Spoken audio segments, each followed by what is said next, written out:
meron tayo ditong egg sack na limango. Yan, kinuha ko na yung itlog niya, papakain natin sa mga muli. Yan. Ganito lang yung ginagawa ko dito eh.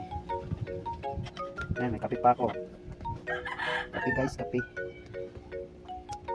Ayan.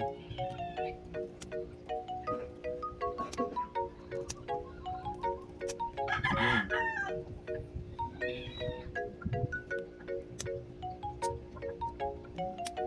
Siya nga pala, ilalagyan ko ito ng mainit na tubig kasi para in case na may parasite, mamatay yung parasite.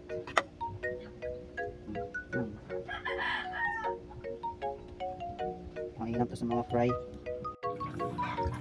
Ito. Paborito to ng mga muli ko.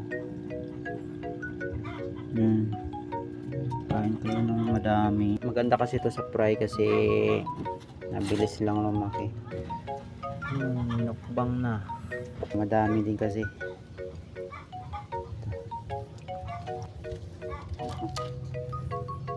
Kagawan sila. Yan, parang piranha lang. Egg sack eh. Tingnan natin dito.